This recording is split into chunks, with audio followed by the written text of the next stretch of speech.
like clock. I can't stop. Fuck around, make my 40 pop. Boruto episode 159 review. Alright guys, this episode is definitely very tension filled and also had some very funny moments. I'm pretty sure you guys liked it as well.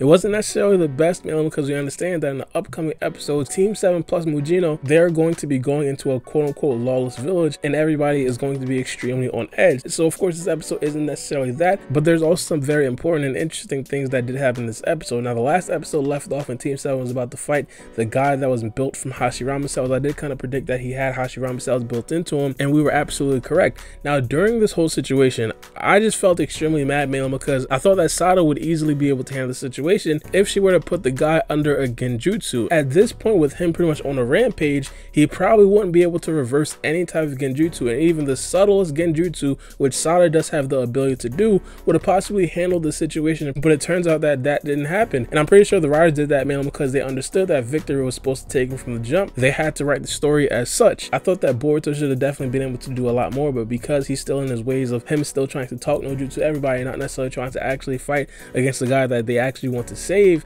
he was still kind of stuck and he was actually having a moral dilemma.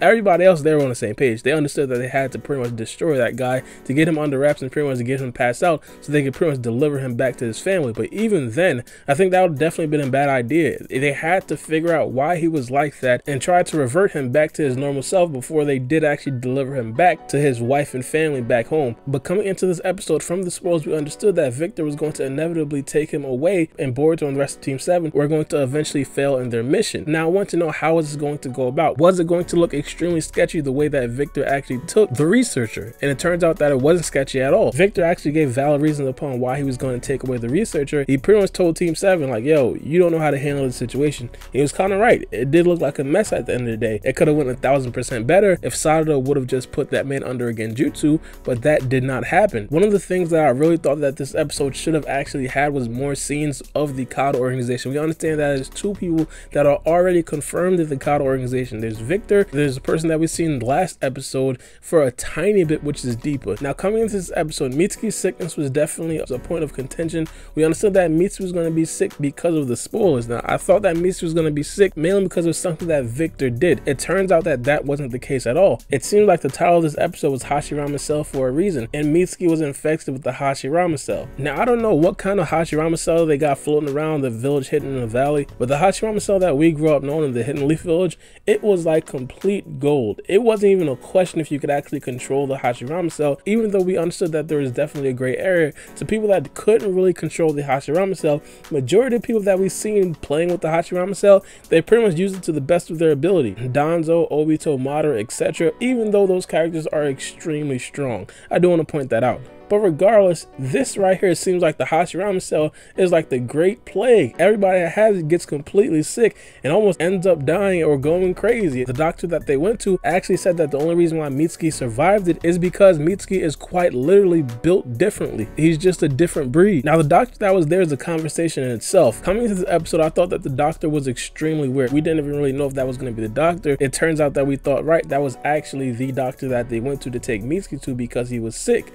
Now a lot of people kind of assumed that she looked extremely creepy. We were 1000% right. She's creepy, but it seems like she's just eccentric. She's not necessarily evil type of creepy. Now I do want to cover this mainly because there's a slight possibility that she can possibly have some sort of ties with the Kado organization. What we understand right now is that there is a large organization that we should all be scared of called the Kado organization. Now we don't necessarily know everybody that is actually inside of the Kado organization yet in terms of what we know in the anime, and also there could also be outsiders of the Kado organization because we've seen an outside of the Kado organization when Sasuke and Sai actually did invade the village hidden in the rain. The outsiders of the Kado organization have a tendency of trying to mislead people into thinking that they are their actual friends. Of course, back in the episode with Sasuke and Sai, there was a redheaded guy and it seemed like he was actually against the Kado organization. He made it seem like he was actually trying to get revenge of them, mainly because they killed his best friend. Now this could actually potentially be a situation with this doctor, but I strongly doubt it, mainly because Mujino has history with this person. Now it's definitely possible that she was always an outsider of the Kado organization, or she could have have possibly just been recently converted to the Kata organization, but regardless, it does give me a level of safety, mainly because Mujino has a level of familiarity with this doctor. So in my opinion, I strongly doubt that she would ever be a part of the Kata organization.